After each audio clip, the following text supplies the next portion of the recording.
Talk boxing news. Okay, we'll start with this per tweet from Lance Pugmire, all the way from the WBC's convention, which is in full swing. Golden Boy Promotions, as Michelada Time announces, Marlen Esparza will fight a title unification match in early 2023 against unbeaten WBO champion Gabriela Celeste Alaniz of Argentina. Seems that Marlen Esparza is holding to her word. Post-fight, after her last fight, she said she wanted to fight Gabriela Alaniz. She said she wanted that to be her very next fight. It looks a lot like it's going to be. Peculiar, almost counterintuitive, that she would choose to fight Gabriela next, as opposed to facing her Golden Boy Promotions stablemate, newly crowned IBF flyweight champion, Arely Mucino of Mexico. I mean, she's right there. She's within arm's reach, but inside sources. Well, I spoke to somebody in the know, and what they communicated to me is that, Arely Mucino, she's in pretty good with Golden Boy Promotions, and they're going to allow her to sit on that blue belt, sit on the IBF title for about a year. They're not going to force her to unify titles with Marlen Esparza, which might be why Marlen Esparza is choosing to go the WBO route instead. That might be why she's choosing to take on Gabriela Alaniz as opposed to Arely, which is a relatively easy in-house fight to make. Rather, it should be. Just what I was told. And I'm not complaining. The better bang for your buck fight really is Esparza versus Alaniz. Based on how Arely Mucino looked in her last outing, in her last fight with then-champion Leonela Judica, Arely looked very beatable. In fact, some people think she already got beat. Some people scored that fight for Judica. Make of that what you will. And better still, isn't that all the more reason for the Esparza people to motion for a Mucino unification match as opposed to an Alaniz unification match? Because Mucino looks so beatable, her blue belt is right there for the taking. It's my understanding that Arely's not going to be forced to face Marlen. Golden Boy's going to buy her some time, and they're going to protect her. The Arely Mucino that I saw with Leonela Judica, she loses to both Marlen and Gabriela. Yeah, she'd lose to both of them. And this inside intel, if it ends up checking out, well, that hampers Marlen Esparza's dream, her goal of becoming the flyweight division's undisputed champion. How's she supposed to do that if Arely is holding the belt hostage? Things you want to think about moving forward. As far as the Gabriela Alaniz fight, it is the better fight, the more intriguing fight. Gabriela is not the boxer that Marlen Esparza is. That dynamic, the boxer versus the puncher. In this situation, Marlen Esparza really would be the boxer, and Gabriela Alaniz really would be the puncher. And Gabriela, she's not the boxer that Marlen is in terms of technique, movement, subtleties, all that jazz, but she does pack a big enough punch that if she can connect with a couple of hard shots on Marlen, I think she can hurt her. I think she can take her out, though it's easier said than done because Marlen Esparza's bread and butter really is her boxing. She's not a big puncher, doesn't necessarily have the most hand speed or foot speed or even the best gas tank per se. As far as a physical specimen, Gabriela seems the better physical specimen to me than Marlen, but Marlen seems to me to be the better boxer. Marlen Esparza is 7 years older than Gabriela Alaniz. Gabriela's 26, very spry 26 years old to Marlen Esparza, who's 33. Gabriela Alaniz sports a professional record, an unblemished record. 14 wins, no losses, and no draws with 6 knockouts. To Marlen Esparza's record of 13 wins with 1 loss, no draws, 1 knockout, having never been stopped. Comparatively, Marlen Esparza has fought better fighters by far and wide than Gabriela Alaniz. But Gabriela has been a little bit more active, at least in the last 12 months, at least in this calendar year. Gabriela has already seen action 3 times to Marlen Esparza's 2. 2 fights Marlen had this year. Gabriela has been somewhat busier this year than Marlen, and because the unification match between them is supposed to be going down early next year, presumably in the first or second quarter of it, you get the sense that, she's going to be a handful for Marlen. She could be. You're not fighting an aging fighter. You're fighting a younger fighter than yourself, younger by several years, a fighter that's been very active in the last 12 months, a fighter who's a puncher, a spiteful one that goes in there looking to hurt the other girl. You can't argue that comparatively Marlen Esparza has fought better fighters than Gabriela Alaniz. She has, but those victories over those better fighters, some of them are really less than convincing. There are a lot of people that felt that Beth Zamora Silva should have got the nod in the Esparza fight. She didn't. There are a lot of people that feel the same thing about the Fujioka fight. Yes, some people would tell you there's a bit of home cooking in Marlen Esparza's resume, and maybe there is, but when you're facing better fighters than someone else, securing the W, well, it's going to be a little harder. Marlen Esparza, she's really not a big puncher. She isn't. And it's hard to imagine that she can keep Gabriela Alaniz off of her. Gabriela Alaniz, who's your, according to Hoyle, mid-range to inside Argentinian slugger. Tough as they come. The kind of fighter that takes chances. The kind of fighter that's not afraid to take one to give one. Really is a more intriguing fight than a Musinho-Esparza fight would have been. I would have picked Marlen Esparza to beat Areli Musinho comfortably based on what I saw in the Udica fight. This is a better bang-for-your-buck fight with more intrigue. And you have to give Marlen Esparza credit for taking the bull by the horns, not holding her titles hostage the way Areli is rumored to be holding her title hostage. Not pussyfooting around. She's going to do what she can as best as she can to unify this division and continue to reign as its premier flyweight. Look for this early next year. In men's super middleweight news, former WBO middleweight champion Dmitry Andrade says what Plant did to Durrell, I would be doing to Plant. And, he's looking to fight that guy. Before Plant's highlight reel knockout of Anthony Durrell, and after it, Dmitry Andrade made his feelings clear. He's targeting Caleb Plant in the following year. I don't think he's going to get that fight, to be completely honest with you. Caleb's already set to be facing his arch nemesis, David Benavidez, early next year, presumably once the new annual budget rolls around and Showtime can afford to finance those fights. Bankroll them. Demetrius, he doesn't fit into that picture. If Caleb Plant were to upset the apple cart for David Benavidez, he'd become WBC interim champion, putting him in a pole position to either challenge Canelo Alvarez for a second time, get himself a rematch, or pick up a vacant title, pick up the vacant green belt, should the green belt become vacant. He doesn't need anything that Demetrius has. Demetrius doesn't have anything that Caleb needs or wants. I mean, that's just the situation. Demetrius is one of several outliers in today's super middleweight division. Perhaps one of the more decorated outliers, but better still, an outlier. You've got guys like Carlos Gongora and Anthony Sims, Lerone Richards, a matchroom castaway. You got that Billy kid based out of Canada, hits like a fucking freight train. Eye of the Tiger management guy. Right now, Demetrius Andrade is among those outliers, what I like to call the who needs you club. Not the guys in position to fight for belts, that's for goddamn sure.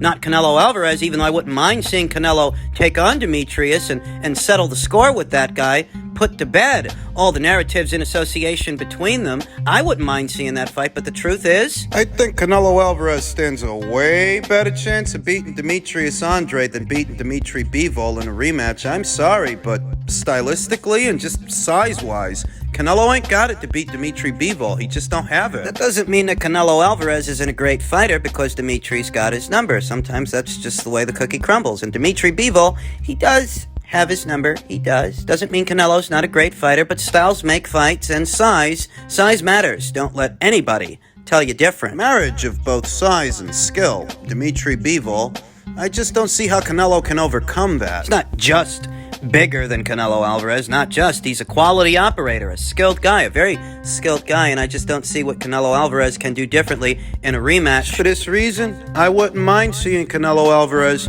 fight a fresh face, some new blood, in Demetrius Andrade. Settle the score with that guy. It's a more winnable fight, but the truth is, Demetrius Andrade is at the mercy of Canelo Alvarez, and he's at the mercy of Caleb Plant. He's at the mercy of all the major players at 168 pounds because fighting him just isn't a big part of their bottom line. So where does he go from here? Seems to be a bit of a money pit.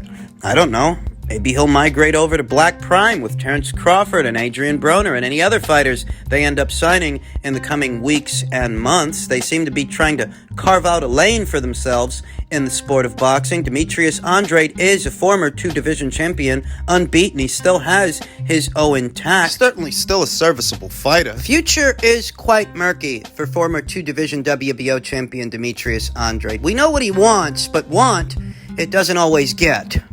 Just in keeping with the theme of men's middleweight news, Eddie Hearn very recently suggested that Dmitry Bivol could move down in weight for the Canelo rematch. I said it before, I'll say it again. I have no need to see a second fight, no desire, much less at 168 pounds as opposed to 175 where Dmitry reigns as champion. The only fight I want to see Dmitry in is an Artur better beef fight, but here's the problem.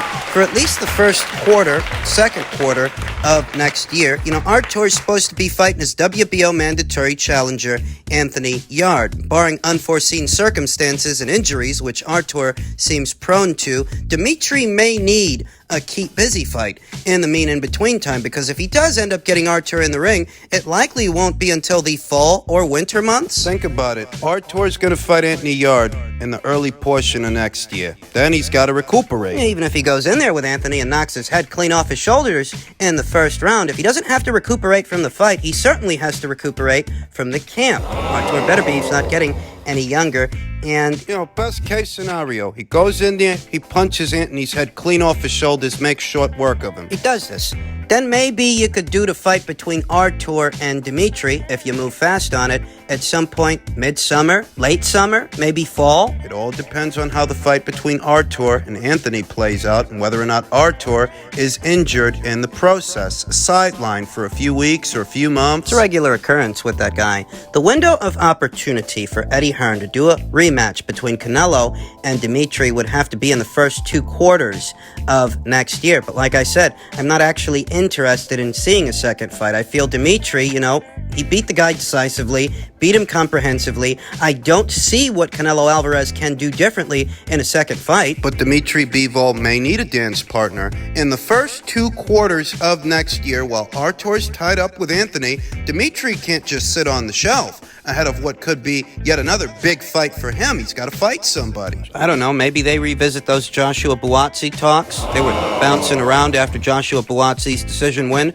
over his domestic rival, Craig Richards. Maybe they keep him busy with that guy, feed him that guy. But I don't actually want to see a second fight between Canelo and Dmitry. I don't see the point.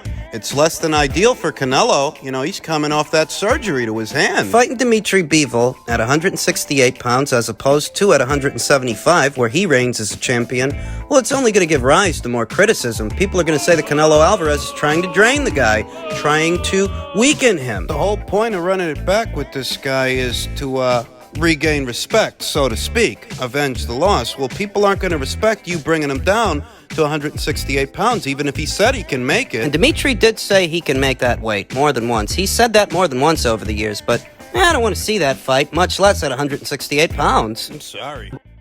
Both winners to meet to determine the mandatory contender of the division. So the WBC will sanction Ruiz against Wilder as a final elimination for the mandatory position in the heavyweight division. Along with many other fights at their official convention, the WBC ordered the Deontay Wilder versus Andy Ruiz fight of former champions for what is interim status and a shot at the winner of Fury versus Usyk, which is set to go down early next year for all the marbles. Let's be honest, though. The WBC didn't have to actually officially order this fight for it to take place. I think many of us knew weeks ago, knew months ago, that this fight would materialize. And even before the WBC got involved and made it a final eliminator, many of us knew that in all likelihood Deontay Wilder would fight in a rebound fight en route to an Andy Ruiz showdown, making all that Alexander Usyk talk a lot of fluff. Much ado of nothing. Here we are. Deontay Wilder versus Andy Ruiz is a much more intriguing fight, I'd say, than Deontay Wilder's last outing, his last fight with Robert Alaniz. Underneath it all, everyone knew how that was going to end. The real question is, does this fight at the box office do better than the last one when Deontay Wilder's numbers were surprisingly underwhelming, under 100,000 pay-per-view buys? Those are Deontay Wilder's worst recorded numbers. You would have thought that absence would have made the heart grow fonder, and that fondness would have showed up in the pay-per-view buys. This is a better fight than Deontay Wilder's previous fight, I'll say that much. Andy Ruiz, he's got the punch resistance that Robert Helenius don't have, but is it enough punch resistance that he could stand up to a straight right hand from Deontay Wilder. It actually behooves Andy Ruiz not to find out and skip that part altogether. Andy shouldn't really want to find out whether or not he can stand up to Deontay Wilder's right hand so much as he should be trying to work around it. Make himself a small target, coming in at a slight crouch, keeping that chin tucked. The goal really shouldn't be standing up to Deontay Wilder's right hand. The goal should be using that against him, because if you don't know nothing else, you know he's looking to land that shot. He's looking to throw that right hand, and when he does, you want to be ready for it. You want to have a response. Slipping, rolling, riding, getting under and or around the straight right hand of Deontay Wilder and countering in kind. If Andy can get mid-range to inside on Deontay Wilder and hit him with punches that he don't see, he stands a serious chance of hurting Deontay and perhaps winning this fight. Though most people won't like Andy's chances of executing such a strategy, it being that he ate a lot of straight left hands in his previous fight with Luis Ortiz. If an aging fighter, Luis Ortiz, can connect that many times with his backhand on you, it's a safe bet that so can Deontay Wilder, who's a little younger and certainly noticeably faster. Stronger too. Deontay Wilder's a bigger puncher than Luis Ortiz. I think it's safe to say that. The winner of the fight would be in a pole position to challenge the winner of Fury versus Usyk. An even more intriguing fight that's a bit tougher to edge than this one, better still. This fight does have its own level of intrigue. Andy Ruiz has shocked the world at least once before. Could he shock the world again? And Deontay Wilder, while he may be an aging former champion and perhaps not everything that he used to be, does he still have enough on that right hand to knock out a guy that's never been knocked out? Stop a guy that's never been stopped. Probably going to be the favorite going in with the bookies. You also have to wonder how long it's going to take the PBC to get this fight over the line. It's an in-house fight, an in-house situation, so it's a relatively simple situation to negotiate, though at the same time, Deontay Wilder's last pay-per-view was billed as a Fox pay-per-view. Many industry insiders speculate that Fox won't be staying in the sport of boxing beyond this year. If they don't, does Deontay Wilder versus Andy Ruiz happen on Showtime? Showtime, who the coming year may be spreading themselves thin, attempting to accommodate all of these PBC fighters, all of these PBC cards. I don't know. In any event, we'll see what happens.